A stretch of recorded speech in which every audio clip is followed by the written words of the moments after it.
ஒரு 40 வருஷத்துக்கு முன்னாடி வந்து பார்த்தீங்கன்னா 2 நண்பர்கள் வந்து உணவு விடுதியில் இருக்காங்க. அப்புறம் ஒரு நண்பர் சொல்றாங்க, நண்பா உன்னை நான் ஒரு நாளைக்கு மிகப்பெரிய தலைவராக்குவேன் அப்படின்ட்டு சொல்றாரு. அவங்க 2 பேரும் யாரும் இல்லை, சொன்னது வந்து பார்த்தீங்கன்னா அமித்ஷா. இப்போ தலைவராக இருக்கிறது யாருன்னு பார்த்தீங்கன்னா மோடி இப்படின்ட்டு சொல்லலாம். சரி, நம்ம எல்லா விவகாரங்களையும் பார்ப்போம். அவங்க ஒவ்வொரு ஸ்ட்ராட்டஜி இதெல்லாம் எடுக்கும் போதும் மோடிக்கு வந்து யார் ஹெல்ப் பண்ணுவாங்க அப்படின்னு பார்த்தீங்கன்னா அமித்ஷா அப்படின்ட்டு நம்ம சொல்லலாம். மோடியோடைய அரசியல் வாரிசு யாருன்னு பார்த்தீங்கன்னா அமித்ஷா அப்படின்ட்டு நான் சொல்லலாம். ஏன்னா அந்த அளவுக்கு தே ஆர் திக் ஃப்ரெண்ட்ஸ் அப்படின்ட்டு நம்ம சொல்லுவோம். குறிப்பாக ஒரு மாநிலத்தில் எதனா ஒரு ஆக்ஷன் எடுக்கணும்னா மோடி அவர்கள் அதை லைட்டாக ஒரு வார்த்தையாக மட்டும்தான் சொல்லுவார். ஆனால் அமித்ஷா அவங்க தான் வந்து பார்த்தீங்கன்னா ஃபுல் சார்ஜ் எடுத்து என்னென்ன பண்ணணும், யார் யார் போகணும், எந்த ஏஜென்சி வச்சு இது பண்ணணும் அப்படின்றது வரைக்கும் அவர் தான் திங்க் பண்ணுவார், அவர் தான் எக்ஸிக்யூட் பண்ணுவார். மோடி மேலோட்டமாக சுற்றி வர்றது மட்டும்தான் அவர் வேலை. மோடி மேலோட்டமாக அவர் போய் வர இந்த வேலையில் உள்ளே உட்காந்து டீட்டெயிலாக எல்லா ஒர்க்கையும் பண்ணுறது அமித்ஷா அப்படின்ட்டு சொல்லலாம்.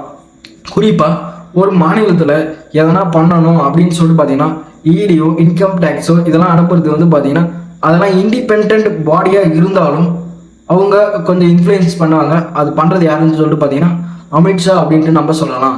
அமித்ஷா தான் வந்து இந்த குறிப்பிட்ட ஸ்டேட்டில் குறிப்பிட்ட ஆளை நீங்கள் இது மாதிரி பண்ணணும் அப்படின்ற அளவுக்கு அவர் தான் அந்த அளவுக்கு இன்ஃப்ளூயன்ஸ் பண்ணுற அளவுக்கு ஒரு ஆளாக இருக்கார். மற்றபடி மோடின்றவர் வந்து பார்த்தீங்கன்னா ஒரு பின்பம் அப்படின்ட்டு நம்ம சொல்லலாம். அவர் வந்து முன்னாடி காட்டப்படுகிற முகமே தவிர முழுமையாக ஃபங்க்ஷன் பண்ணுறது யாருன்னு பார்த்தீங்கன்னா அமித்ஷா அப்படின்ட்டு நம்ம சொல்லலாம்.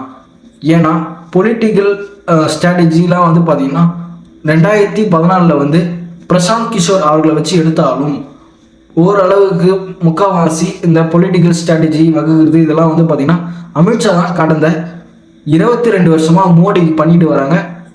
இப்போது நாடாளுமன்ற தேர்தலில் வெற்றி பெற்றதுக்கப்புறம் அமித்ஷா தான் இப்போ பாஜகவும் முழு நேர தேர்தல் அந்த முக்கியமான விஷயங்கள் என்னென்ன பண்ணணும் இந்த ஸ்ட்ராட்டஜி இதெல்லாம் வகுக்கிறதா இருக்காங்க. அவங்க ஃபாலோ பண்ணுறது 2 விஷயம்தான். மொதல் விஷயம் இந்துத்துவாவை ஃபாலோ பண்ணணும். 2வது விஷயம் என்னன்னா மொதல் விஷயம் என்ன சொல்லணும், அதை இன்னும் தீவிரமாக ஃபாலோ பண்ணணும். அதாவது இந்துத்துவ அரசியலை முன்னெடுத்து அதிவேகமாக சொல்கிறது தான் அவங்களுடைய பாலிசி. அதில் அவங்க வெற்றியும் கண்டுட்டாங்க அப்படின்ட்டு சொல்லலாம். ஆனால் மோடிக்கு அப்புறம் அதுக்கான தலைவர்கள் அதுமாரி யாருன்னா இருக்காங்கன்னு பார்த்தீங்கன்னா இல்லைன்ட்டு சொல்லலாம். ஏன்னு சொல்லிட்டு பார்த்தீங்கன்னா நீங்கள் மோடியை நல்லா கவனிச்சா தெரியும், அவர் ஒரு மாடல் அப்படின்ட்டு நம்ம சொல்லலாம். ஏன்னா தமிழ்நாட்டுக்கு வந்தால் தமிழ் பேச ட்ரை பண்ணுவார், திடீர்னு வேஷ்டி சட்டை கட்டிக்குவார். இதே வந்து ஆந்திரா போய் பார்த்தீங்கன்னா ஏழுமலையா வெங்கட்லவாடா அப்படின்னு சொல்லிட்டு அங்கே போய் தெலுங்கில் பேசவும் ட்ரை பண்ணுவார். அந்த இடத்தோட பாரம்பரிய உடையை அணிவார். எந்தெந்த இடத்துக்கு போகிறோமோ அதுக்கான விஷயங்களை ட்ரை பண்ணுறதும் அந்தந்த ஆடைகளை உடுத்துறதும் அவங்கள மாதிரியான ஒரு ஆளை காட்டுறதும் அப்படின்ற மாதிரி சிறந்த நடிகர் மாதிரியே அவர் செயல்படுவார் அப்படின்றதுல எந்தவித சந்தேகமும் இல்லை. இத்தனை நாளாக நம்ம என்ன நினச்சிருப்போம், மோடி அவர்கள் தான் எல்லாத்துக்கும் தனியாக முடிவு எடுப்பார் அப்படின்னு நினச்சோம். ஆனால் மோடி அவர்கள் முடிவுகள் அதிகமாக எடுக்கப்படுறதில்லை.